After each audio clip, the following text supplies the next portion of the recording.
once knew a nigga whose real name was William. His primary concern was making $1 million, being the illest hustler that the world ever seen. He used to fuck movie stars and sniff coke in his dreams. A corrupted young mind at the age of 13. Nigga never had a father and his mom was a fiend. She put the pipe down, but for every year she was sober, her son's heart simultaneously grew colder. He started hanging out, selling bags in the projects, checking the young chicks looking for hit and run prospects. He was fascinated by material objects, but he understood money never bought respect. He built a reputation cause he could hustle and steal, but got locked once and didn't hesitate to squeal. So criminals he chilled with didn't think he was real. You see, me and niggas like this have never been equal. I don't project my insecurities on other people. He fiended for props like addicts with pipes and needles, and so he felt he had to prove to everyone he was evil. A feeble-minded young man with infinite potential, the product of a ghetto-bred capitalistic mental. Coincidentally dropped out of school to sell weed, dancing with the devil, smoked until his eyes would bleed. But he was sick of selling trees and gave in to his greed.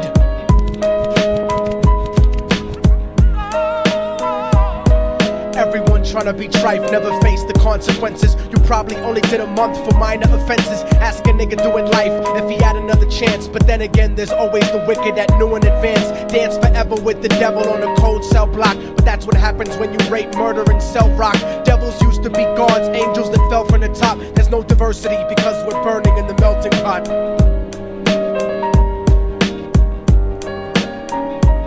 So Billy started robbing niggas, anything he could do to get his respect back in the eyes of his crew. Starting fights over little shit up on the block. Stepped up to selling mothers and brothers to crack rock. Working overtime, making money for the crack spot. Hit the jackpot and wanted to move up to cocaine, fulfilling the Scarface fantasy stuck in his brain. Tired of the block niggas treating him the same. He wanted to be major like the cutthroats and the thugs. But when he tried to step to him, niggas showed him no love. They told him any motherfucking coward can sell drugs. Any bitch nigga with a gun can bust slugs. Any nigga with a red shirt can front like a blood.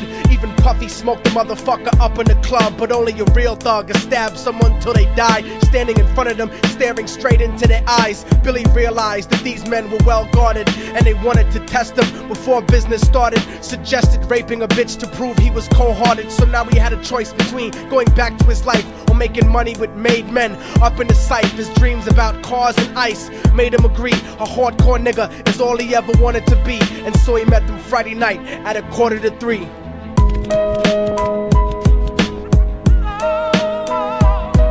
Everyone tryna be trife, never face the consequences. You probably only did a month for minor offenses. Ask a nigga doing life if he had another chance. But then again, there's always the wicked that knew in advance. Dance forever with the devil on a cold cell block. But that's what happens when you rape, murder, and sell rock.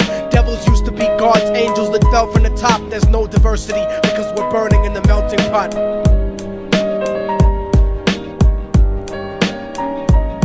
They drove around the project slow while it was raining, smoking blunts, drinking and joking for entertainment, until they saw a woman on the street walking alone, 3 in the morning, coming back from work on her way home. And so they quietly got out the car and followed her, walking through the projects. The darkness swallowed her. They wrapped her shirt around their head and knocked her onto the floor. This is it, kid, now you got your chance to be raw. So Billy yoked her up and grabbed the chick by the hair and dragged her into a lobby that had nobody there. She struggled hard, but they forced her to go up the stairs. They got to the roof and then held her down on the ground, screaming, "Shut the fuck up and stop moving around." The shirt covered her face, but she screamed and clawed. So Billy stomped on the bitch till he broke in her jaw. Them dirty bastards knew exactly what they were doing. They kicked her until they cracked her ribs and she stopped moving. Blood leaking through the cloth, she cried silently.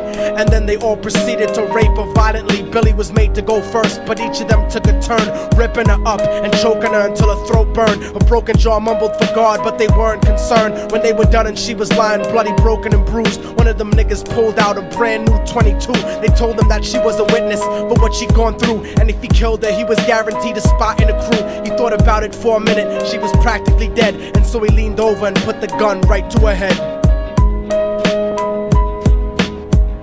I'm falling and I can't turn back.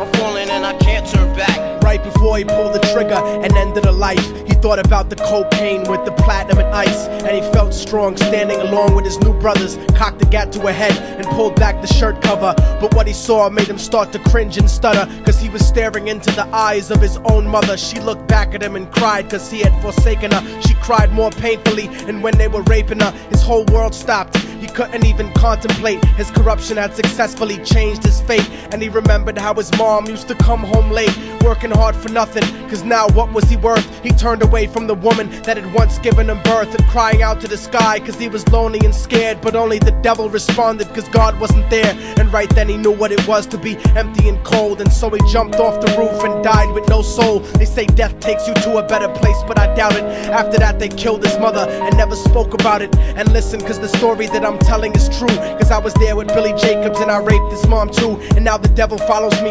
everywhere that I go. In fact, I'm sure he's standing among one of you at my shows, in every street cipher listening to Little Thug's flow. He could be standing right next to you and you wouldn't know. The devil grows inside the hearts of the selfish and wicked. White, brown, yellow and black color is not restricted. You have a self-destructive destiny when you're inflicted, and you'll be one of God's children that fell from the top. There's no diversity because we're burning in the melting pot. So when the devil wants to dance with you, you better say never, because a dance with the devil might last you forever.